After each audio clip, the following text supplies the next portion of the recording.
Mesdames et messieurs, bonjour et bienvenue à vous dans cette nouvelle édition de votre journal de 15 heures, dont voici tout de suite les principaux titres.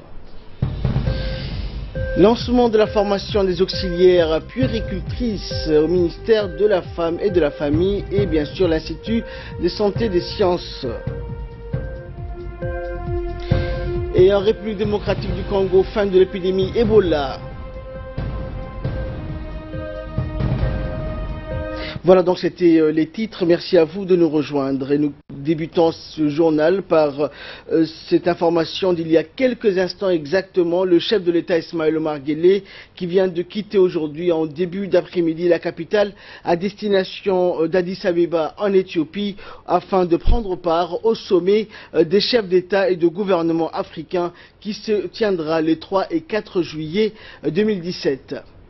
Il a été salué par les autorités djiboutiennes, dont le Premier ministre Abdourader Kamel et le président de l'Assemblée nationale, les membres du gouvernement ainsi que par les plus hautes autorités civiles et militaires du pays.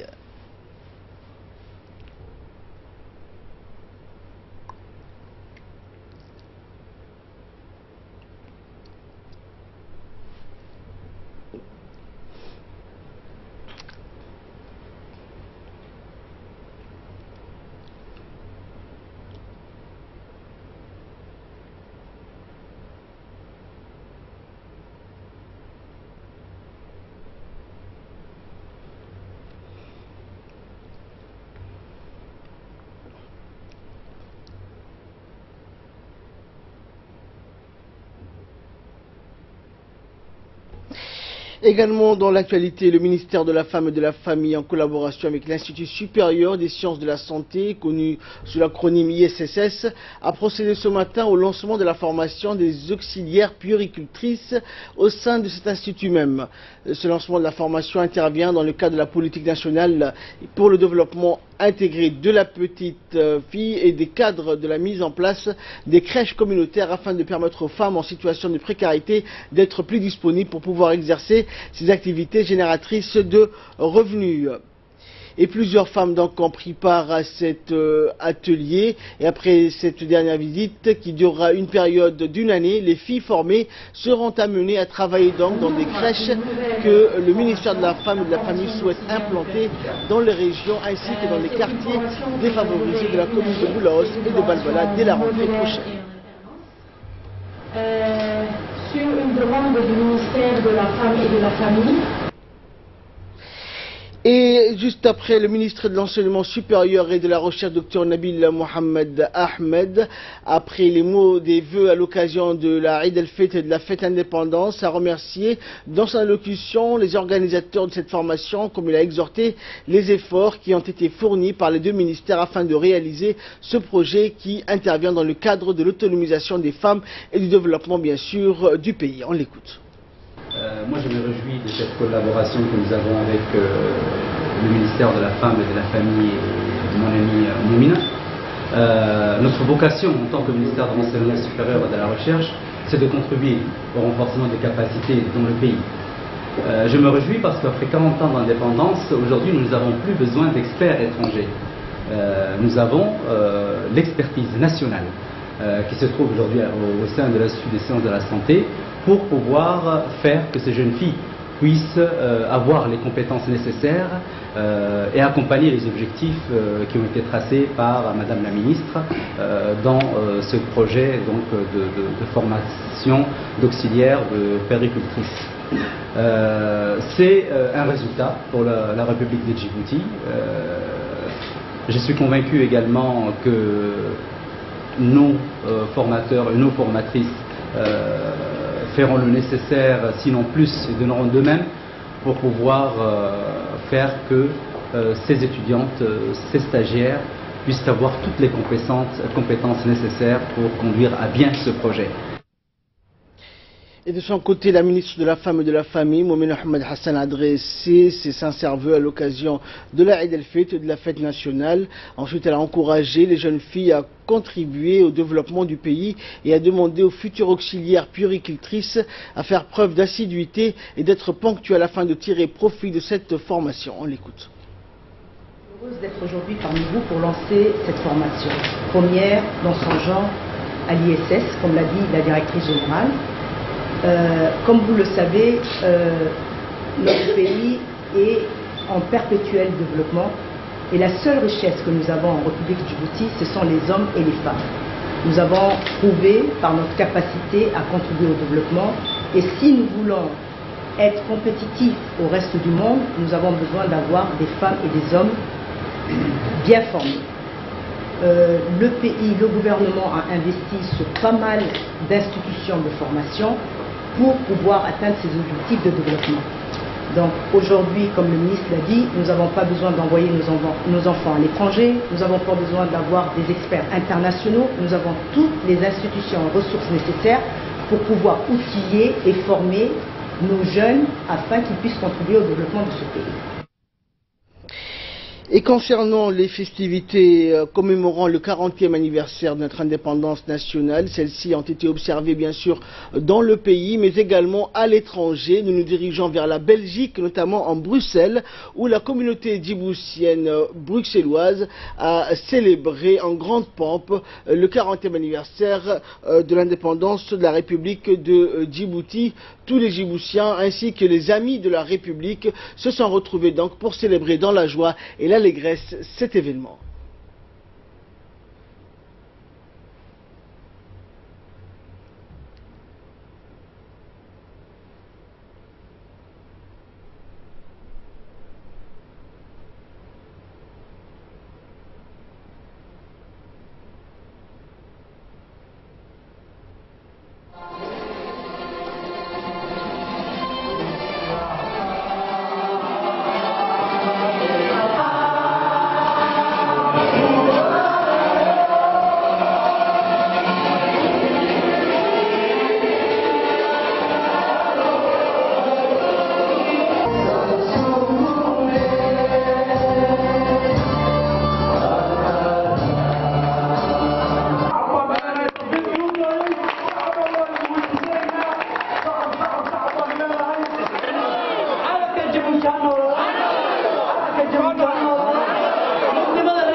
Également après la Belgique direction le Maroc où une cérémonie commémorant l'anniversaire de l'indépendance de notre pays a été également organisée ce week-end à l'hôtel Sofitel de Rabat. Les invités de marque étaient nombreux, notamment les deux ministres du gouvernement marocain, des responsables d'administration marocaine et des ambassadeurs accrédités au Royaume du Maroc, ainsi que la communauté djiboutienne établie à Rabat.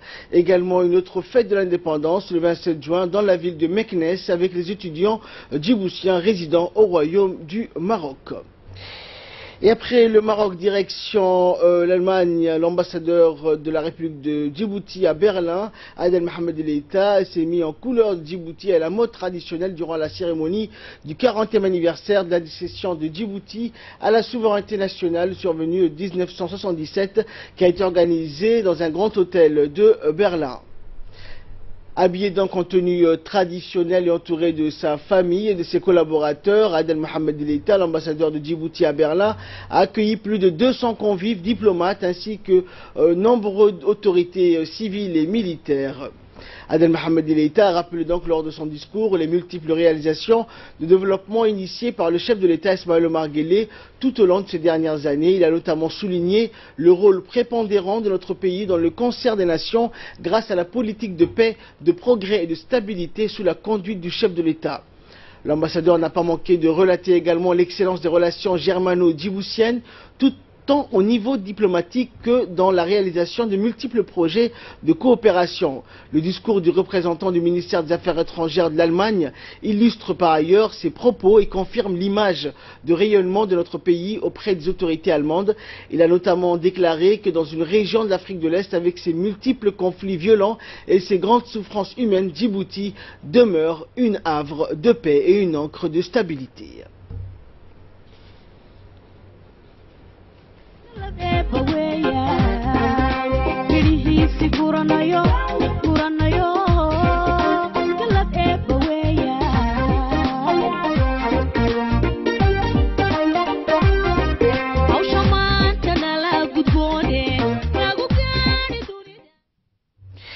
Également célébration, cette fois-ci dans la Fédération de Russie, où la cérémonie de célébration du 40e anniversaire de l'indépendance de la République de Djibouti a été organisée le 27 juin à Moscou, à l'hôtel Korston Club.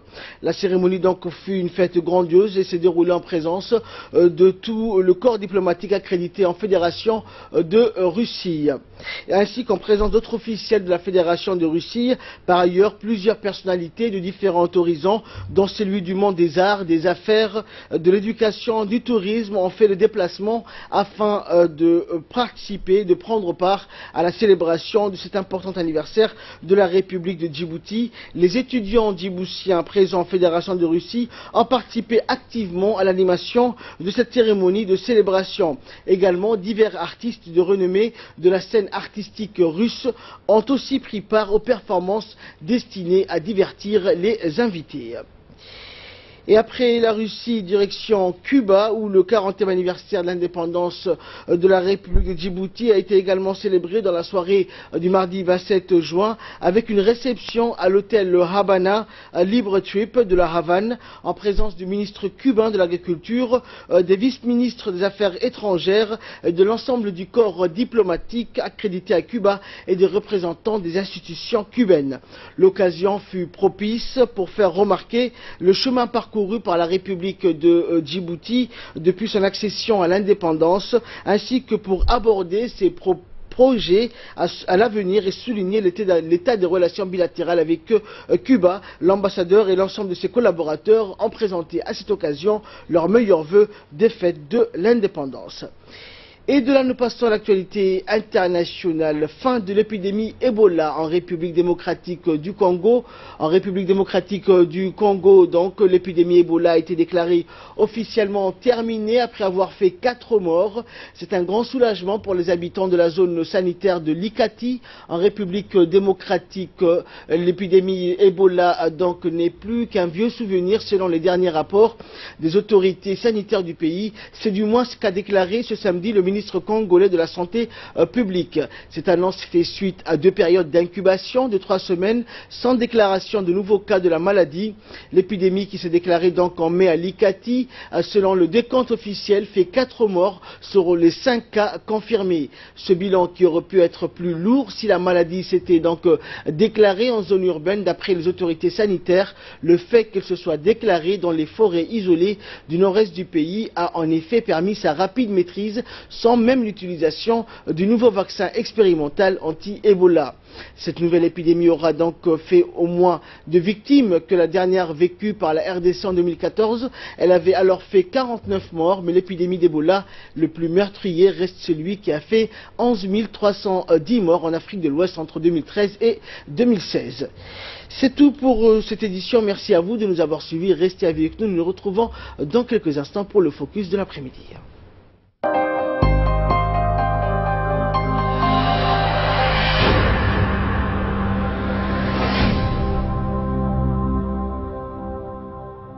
Coca-Cola?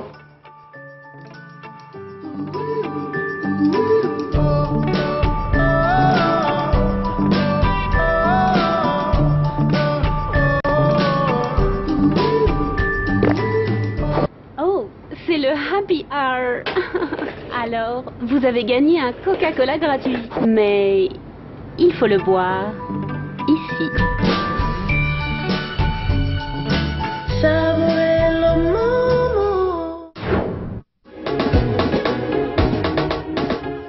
TJM SARL Compagnie est une usine qui produit des tomates concentrées à Djibouti. Vous trouverez à la compagnie TJM les tomates Mariama à 70 grammes, les tomates Alvima à 70 grammes et les tomates Safi à 50 grammes. Ce sont des produits naturels, de bonne qualité et à des prix abordables. Les recettes préparées avec ces tomates sont si riches et savoureuses. Les tomates Mariama, Alvima et Safi sont des plats délicieux. Pour plus d'informations, veuillez contacter le 21 35 77 14.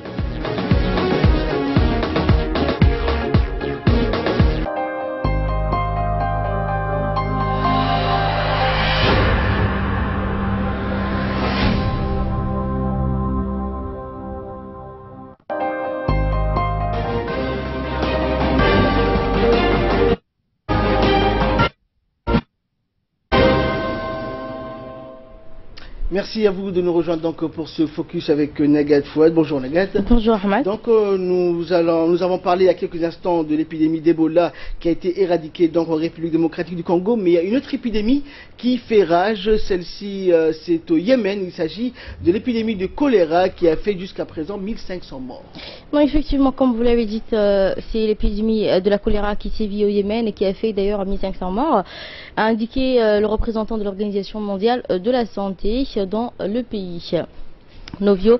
Le nombre de cas présumés de la choléra date du 30 juin s'établissait à 246 000 personnes. Donc, nombre d'infrastructures comme les stations campagne de pompage à eau ont été détruites au Yémen le 27 du mois de guerre de la guerre civile. Les 2 tiers de la population n'ont pas accès à l'eau potable, estiment les Nations Unies. Donc, le choléra réapparu le 27 avril après une première épidémie l'an dernier.